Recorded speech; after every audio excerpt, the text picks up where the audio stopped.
Man, we got a popular restaurant closing over 40 locations, including some that are in Illinois. I think we should be all very careful about when it comes to not to be considered underperforming, but because I've noticed that whenever I see those words, something is about to close its doors on a permanent basis. Usually, any restaurant that's underperforming, they close and then they don't reopen. Underperforming was used over and over again in describing Bed Bath & Beyond, and what happened to them? They all closed a lot of their locations. Um, Now, based upon some recent activity, a popular nationwide steakhouse chain with 700 total locations across the United States and 15 in Illinois is doing some house cleaning and redesigning. Now, I've never been to the restaurant, but I at least not to this particular one. I don't want to give away the restaurant's name right up the bat, but crikey, I'd hate to see the Rockford location with a close sign on the front door, mate. Maybe it was the blooming onion photo that gave it away, or it may have been using the word crikey. But Outback Steakhouse is the chain we're talking about. Now, of course, you know the place. Authentic Australian cuisine served up in a restaurant that was founded by actual Australians who scoured their homeland looking for just the right dishes to put on their menu, right? Well, no, actually. Um, Back in 1988, this guy was the most famous actor in the world for our time, and he invited all of us to come to Australia for this. And it intrigued hospitality industry veterans Bob Basham, Chris T. Sullivan, Trudy Cooper, and Tim Gannon, and they went on to found the Outback Steakhouse on March 15th, 1988 in Tampa, Florida, without ever having set foot in Australia in itself. Now, as they point out, the menu creations are inspired by Australia and they have Australian names, but they're not authentic recipes.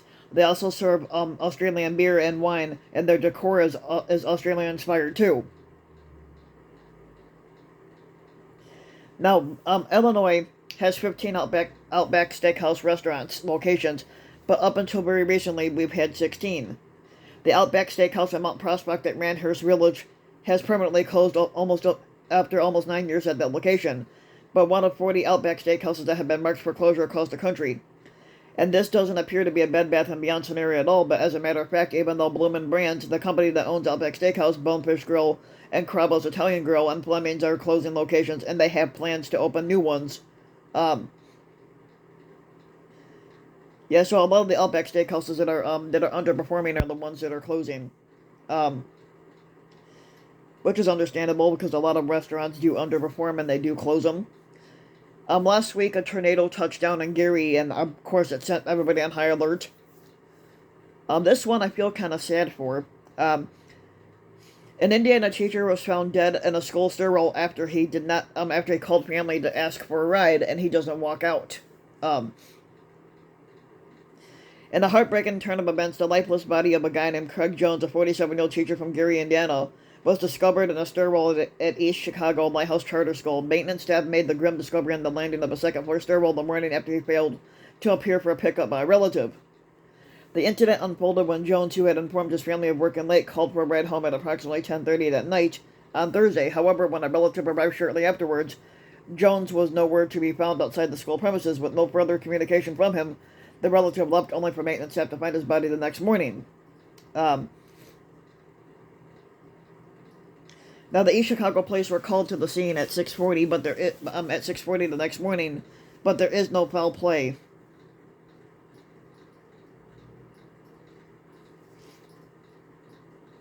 A pot bus was broken up in LaPorte County in Indiana. I don't know for sure how much money was found in that.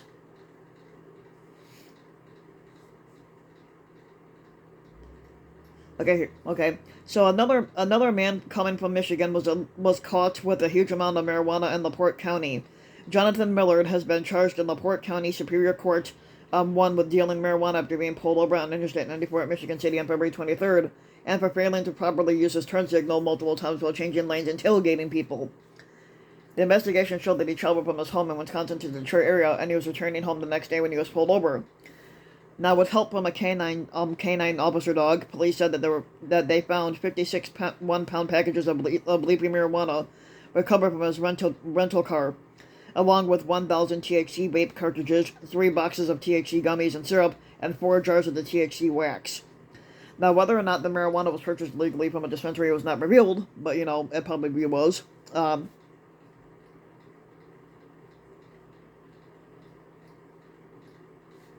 A number of people have been arrested in LaPorte County in recent months when transporting marijuana purchased legally in Michigan through Indiana, where the drug still remains illegal. Now, some of the marijuana on those traffic stops were acquired at dispensaries in places like New Buffalo Township and Buchanan.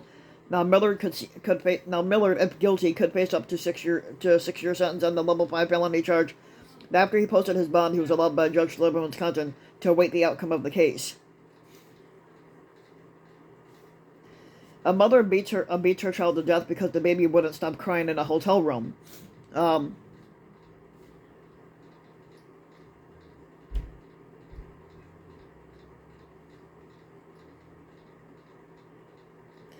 Shanquella Garvey, a 30-year-old mother in Illinois, will spend more than 30 years behind bars after admitting to beating her 8-month-old daughter to death because the infant would not stop crying. Of course, it's a baby. They're gonna cry. 12th Judicial Circuit Court Judge Daniel Rippey on Friday had ordered Shanquella Garvey to serve a sentence of 35 years in a state correctional facility for the brutal killing of Cherish Freeman, authorities announced.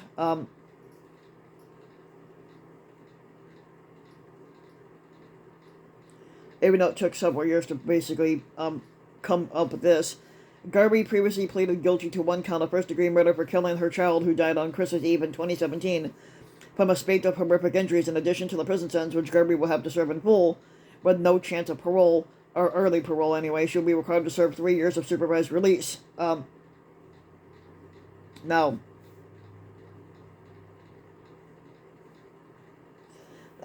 prosecutors have applauded the sentence, but lamented that no punishment could give the victim the life she deserved.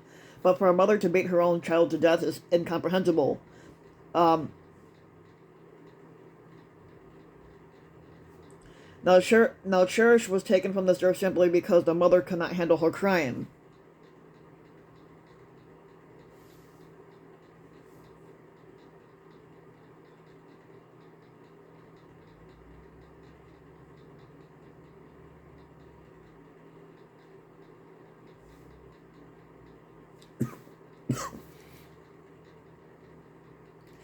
Basically, because the mother beat her so hard, the child suffered from 2 distinct skull fractures, which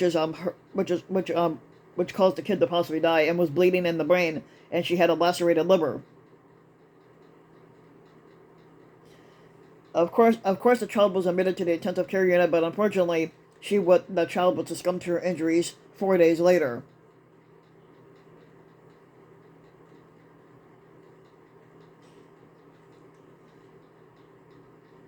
A woman shot her boyfriend because he wanted to break up with her, and that is one ugly bitch. Damn. This is the lady that shot her boyfriend. Man, that is one ugly motherfucker.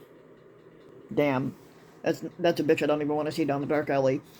The boyfriend of a Crete Township woman says that he was shot by his girlfriend after he broke off their relationship.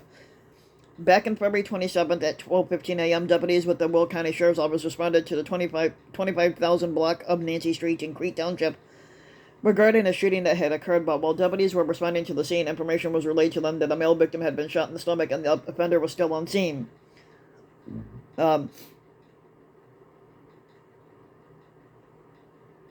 once deputies arrived on scene, they were able to locate the offender, Tawanda Kennedy, who was age 47, of Crete, laying on the floor of the residence, attempting to conceal her location from responding law enforcement personnel.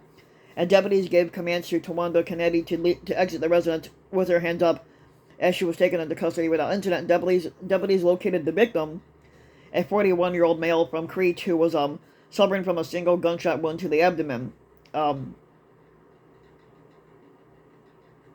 Now, 2 chest seals were applied to one victim, one to the victim's abdomen where the bullet entered his body, and one to the victim's lower back where the bullet exited. It's still an active crime scene as police remain on scene. But yeah. But a lot of people are just crazy nowadays. You can't break up with somebody. The Brookfield Zoo welcomes first ever koalas, an adorable gray seal pup, and flurry of new exhibits. A man is in custody after he attempted a robbery after he attempted an armed robbery at an Indiana casino. Let's see what casino this was.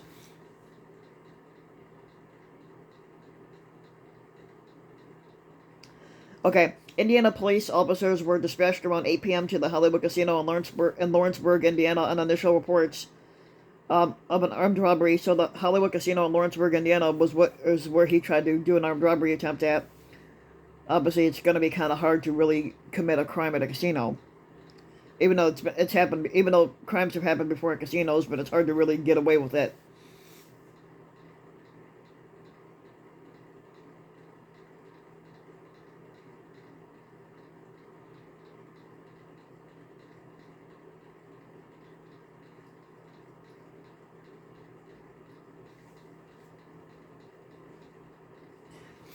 A Chicago Heights restaurant called Enzo's closes its doors after 75 years in business. Um,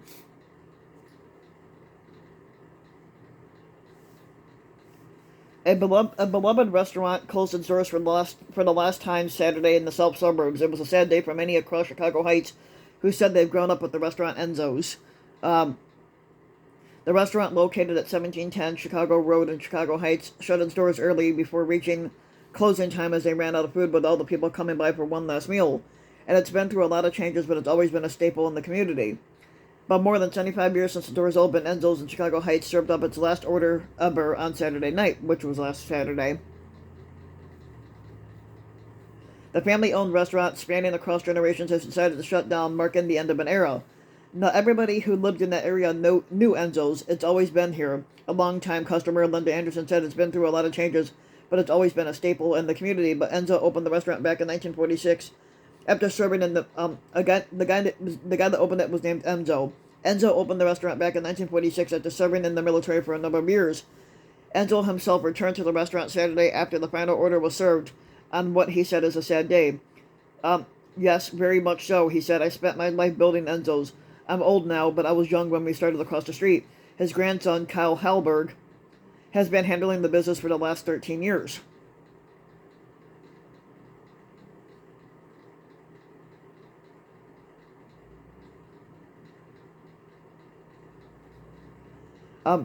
Restaurants do become expensive with the upkeep and with the food costs and everything going up. Basically, the grandson brought it from he says, I brought it from him with my mother and father in 2011. So it's been 13 years of us running it, Hallberg said. So I spent my entire life here and we're ready to move on to the next chapter. But Hallberg and the family now hold on to decades of memories there. As he said, the restaurant has just become too expensive to operate in Chicago Heights. But a lot of people are sad to see it go. A sugar manufacturing person buys out the former Majestic Star Casino property. Last week, Josh Donaldson has announced his retirement from baseball after playing 13 years. He was drafted by the Cubs but never played a game with them. But obviously, he decided to call it quits. The Chicago Cubs signed 3 pitching prospects. The Cubs have signed have signed at least 2 pitchers in international free agency. A 19-year-old right-handed pitcher named John Rosario, and a 20-year-old right-handed pitcher, Cesar Pierrette. And I don't really have much more to offer on them because we don't know what their stats are going to be like. But there is one guy that we do have a little more information on. His name is Hunter Vietz. Hunter Vietz is 25 years old. He was very successful starting pitcher last year at Florida A&M, and then he continued on into the draft league with another successful run.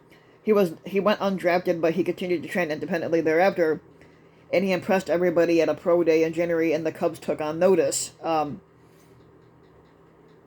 Vietz is a big dude. He's listed at 6'4" and 220 pounds.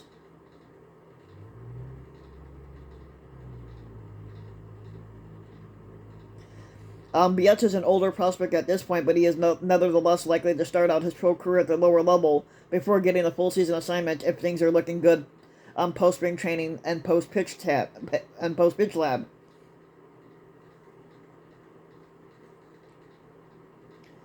I can't wait to see how the Cubs do this year, but I guess we'll find out. An Indiana chemical plant is shutting its doors, and neighbors are worried about the cleanup. Yeah, the problem with a lot of these places, they basically produce a lot of bad chemicals. A lot of people are worried about the cleanup because of what they use. James Miller, who lives in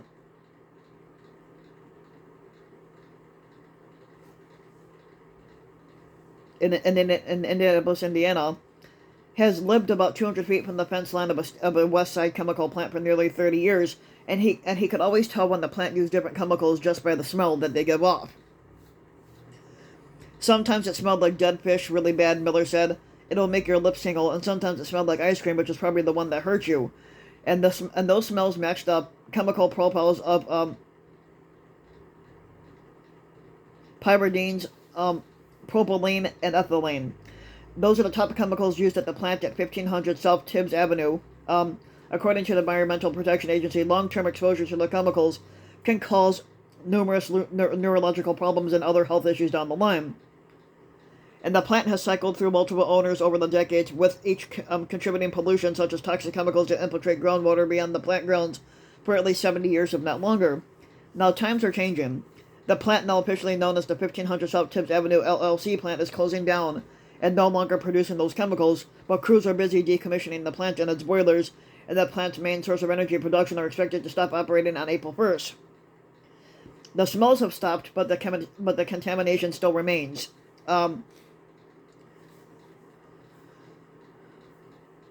The federal government struck a deal with the plant's owner, making it responsible for cleanup of the shuttered plant and the contaminated groundwater beyond the plant grounds.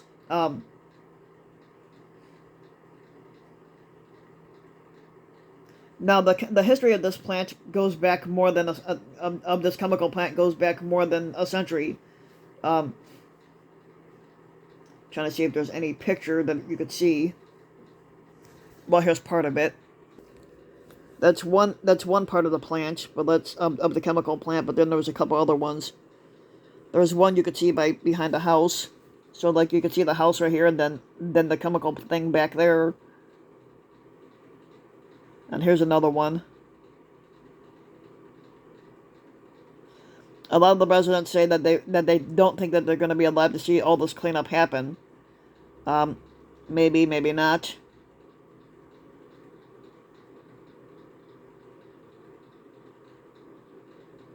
And that's the end of it. Yeah. So that is that. So that's all we have for the news today. So if you like the video, and you want to see more videos like this, you can get the video, like, and subscribe to my channel, RBW King. Make sure to smash that like button if you like the video, and if you want to support my work even further, you can donate to my Patreon link, which you can find in the About section of YouTube. And for just a little, a few bucks a video a month, your donation can help go a long way. And thanks for listening.